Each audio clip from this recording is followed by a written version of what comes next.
bonjour à tous ou bonsoir à tous et bienvenue sur Canal Austral. Bienvenue encore cette semaine dans l'émission Zigzag, l'émission culturelle de la chaîne.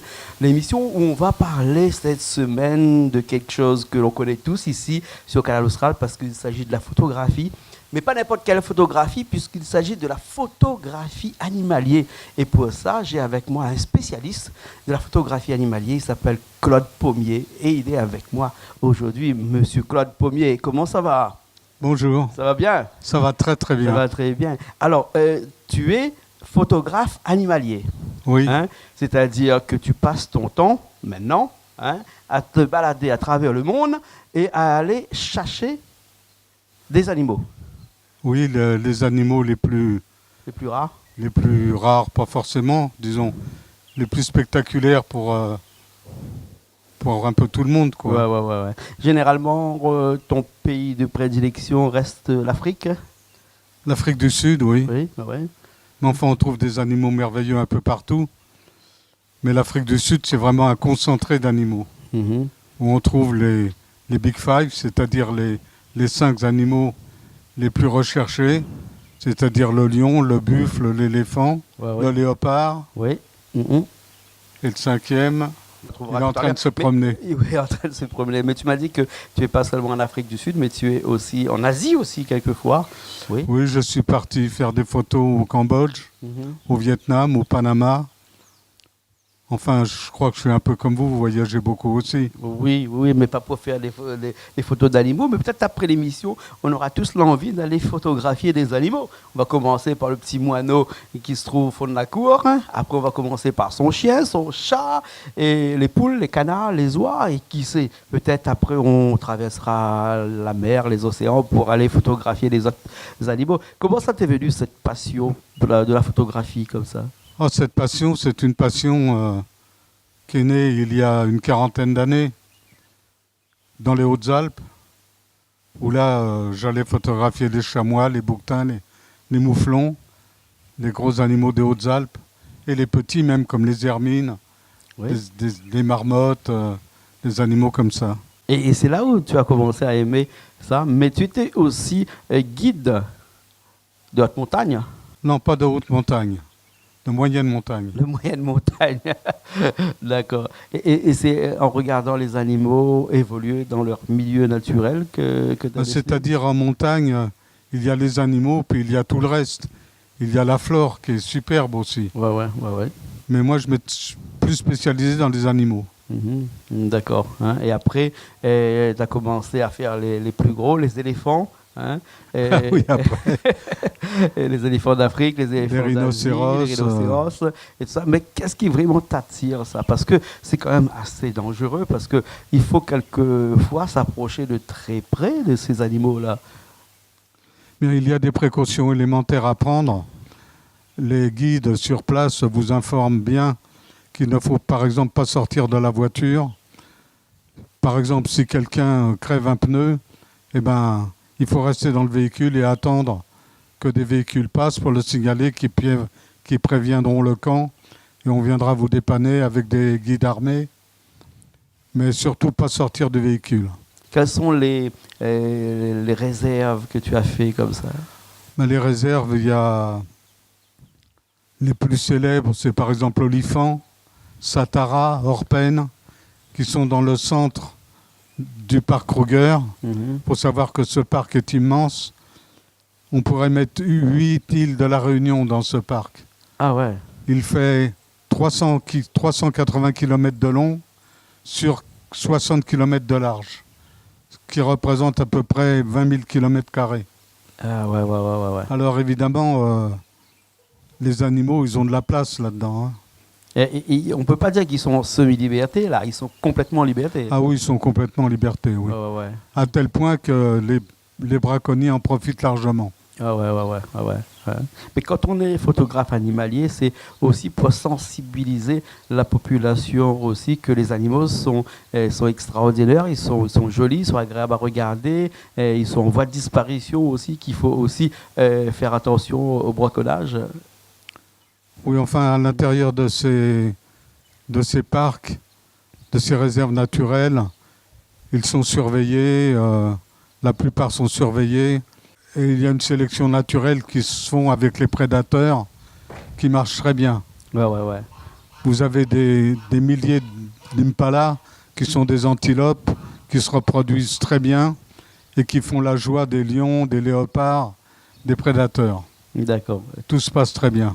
Tout se passe dans un cycle bien fermé, hein, un peu comme dans le film Le Roi Lion. Hein. Il y a les gros qui mangent les petits qui mangent l'autre petit. Une chaîne alimentaire.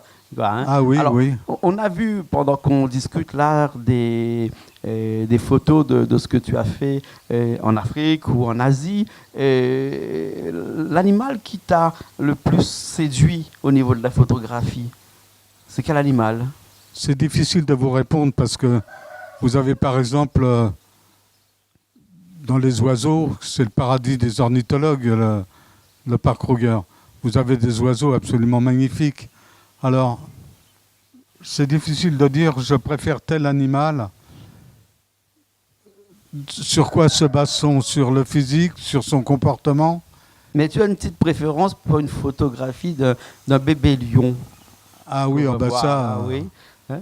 bébé lion, bébé hyène, bébé tout ce qui est bébé, animaux, c'est toujours très impressionnant, c'est toujours très émouvant. Et il faut être chanceux quand on veut être photographe animalier. Il faut être chanceux, c'est-à-dire qu'il faut vraiment arriver au bon moment, au bon endroit. Si on veut voir un lion en train de manger le bon moment et le bon endroit. Nous, on a vu ça dernièrement quand on était en Afrique du Sud sur un reportage qui se passe à la télé, qui est passé à la télé dans un parc qui s'appelle Maligwe. Et on est tombé nez à nez sur un lion qui est en train de manger un petit éléphant. Il a attaqué un petit éléphant. Et là, le guide nous a rappelé, nous a dit il faut aller là-bas parce que là-bas, il y a un truc qui est en train de se passer. Et on est arrivé à peu près à 30 ou 40 mètres de l'animal.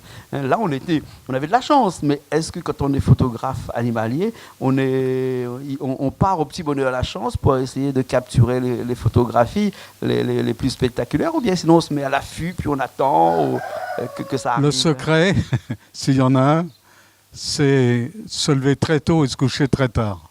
Oui. Il faut partir à l'ouverture du camp, c'est-à-dire 6 heures du matin, donc au lever du soleil. C'est là que les prédateurs commencent à rentrer ou à chasser, et au coucher du soleil. D'abord, la lumière est superbe, et puis les animaux circulent. Les lions, par exemple, ils chassent aussi beaucoup la nuit. Enfin, les lions. Les lionnes, plutôt. Les lionnes, parce que les lions c'est des fainéants. sont les rois feignants. Eux, les lions, attendent que les lionnes chassent. Une fois que la lionne a pris une antilope, par exemple, le lion arrive, la lionne s'écarte. C'est le premier à manger, le lion. C'est le chef.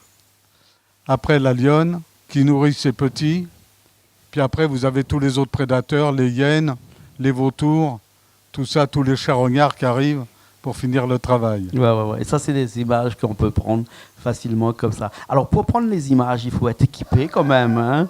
Les caméras, tu utilises quoi comme caméra, par exemple? Moi, j'ai un matériel très polyvalent. En objectif, j'ai un 50-500, ce qui permet d'avoir une plage très importante de prise de vue et des objectifs de très bonne qualité. Je ne citerai pas des marques parce que... On est à la télé, mais tu m'as dit que les photographes, généralement, ils prennent soin de leur matériel. Et par exemple, les objectifs, on peut les acheter rencontre, c'est-à-dire deuxième main, par exemple, sans aucun problème, parce que généralement, les photographes, surtout les photographes animaliers, ils entretiennent très bien leur matériel. Ah oui. Hein? Ah oui, ça c'est sine qua non. Ça. Comme pour votre matériel à vous, dans la télévision, il faut que ça soit entretenu, il faut que ça soit propre. À chaque rentrée de reportage, il faut nettoyer son matériel, en prendre soin. Alors, les photos que tu fais comme ça en Afrique, en Asie, un petit peu partout, ça te sert à quoi? Tu fais quoi de ces photos-là? Alors, on rentre de reportage, on a un bagage de entre 2000 et 3000 photographies. Oui. On les sélectionne. Quand elles sont sélectionnées, on les recadre. Parfois, il y a de légères retouches.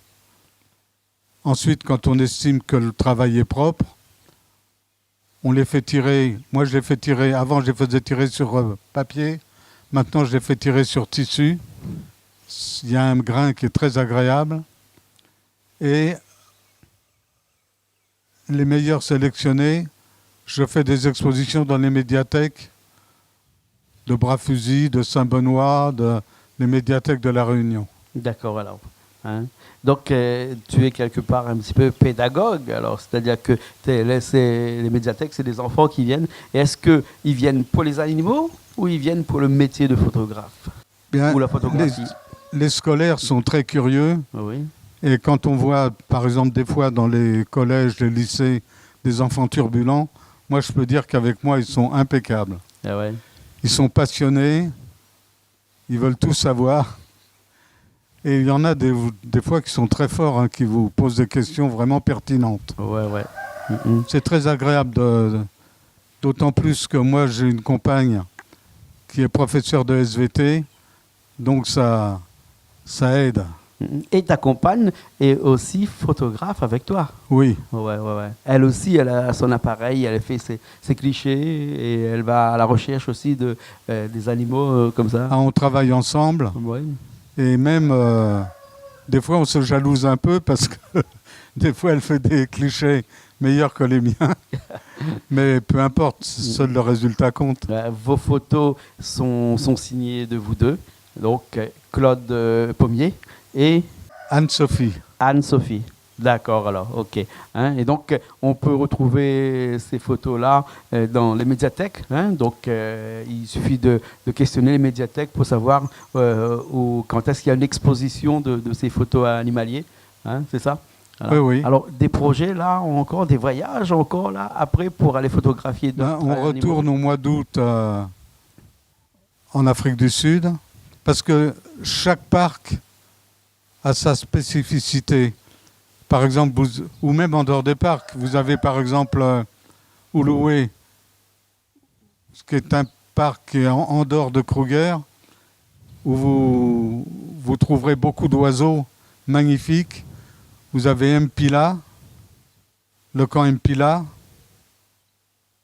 où là vous trouverez des nyalas, des grosses antilopes, vous trouverez le grand koudou, des icônes du parc, quoi. Ouais. Et vous avez des endroits où vous trouverez par exemple beaucoup de rhinocéros et par exemple l'olifant, vous n'en verrez pas beaucoup. Mm-hmm. Quand tu vois beaucoup d'animaux comme ça dans la savane africaine, hein, ton choix pour aller les photographier, tu penses sur quoi? Sur lesquels? Celui qui est le plus rare ou bien celui qui est plus accessible? Ou sinon, tu photographies tout et puis après tu sélectionnes après? Le matin, quand vous partez, vous ne savez jamais ce que vous allez ramener. C'est sûr que vous allez voir des animaux. Maintenant, à quelle distance? Est-ce que le temps sera favorable? Est-ce que la lumière sera belle? Est-ce que l'animal sera coopératif ou non? C'est de l'expérience, c'est aussi beaucoup de hasard. Disons, dans l'ordre, matériel, patience, hasard sont des fondamentaux. Bien sûr, bien sûr. En tout cas, merci beaucoup. On arrive à la fin de cette émission, mais il y a une question que je voulais vraiment te poser, c'est la photographie, hein, la photographie animalière. On a envie de ça. Est-ce qu'un jeune qui voudrait aujourd'hui faire ça de son métier pourrait en vivre de la photographie animalière? Ou très difficile? En vivre, c'est plutôt une passion. Il faudrait qu'il s'y prenne très jeune, oui. Qu'il ait quelques relations, qu'il travaille très bien. Mais l'idéal, c'est... Vous savez, j'ai souvent pensé que si j'en avais fait mon métier, j'aurais tué ma passion. Parce qu'en vivre, ça veut dire, entre guillemets, gagner sa vie, gagner de l'argent. Et ça devient une contrainte. Pour moi, la photo animalière, ça doit être une passion, une liberté totale, ne pas être une contrainte. D'accord. C'est pour ça que quand on est à la retraite, on a ce bénéfice d'avoir une assurance sur la vie bien sûr. qui vous permet de prolonger vos loisirs. D'accord, ok. Parce que un voyage à Kruger, il faut quand même je peux vous dire un prix approximatif. Bien sûr, oui, oui. Entre les billets d'avion de La Réunion jusqu'en Afrique du Sud, les logements, la réservation des guides, tout compris, pour 3 semaines, vous n'en tirez pas à moins de 5-6 000 euros. Ah ouais. Alors quand on est jeune, 5-6 000 euros, ben, c'est pas dans toutes les poches. Effectivement. Et puis, je ne vous parle pas de l'achat du matériel. Bien sûr. En tout cas, merci beaucoup. C'est moi qui vous remercie. Monsieur Claude Pommier. Donc, les photographies ont défilé pendant qu'on discutait depuis tout à l'heure, depuis ces 15 minutes qu'on a passées ensemble. Eh ben, on te remercie. Puis après, j'espère que dans les prochains voyages, on aura. Ça a été un grand plaisir de bavarder avec vous. Voilà, l'occasion de faire un autre petit reportage, peut-être, pourquoi pas, un petit voyage ensemble pour aller visiter avec la photographie et la vidéo dans ces lieux paradisiaques aussi qui sont les réserves de l'Afrique du Sud. Avec grand plaisir. Merci beaucoup. À bientôt. À bientôt. Nous, on se retrouve la semaine prochaine dans une nouvelle émission Zigzag sur Canal Austral. Hey!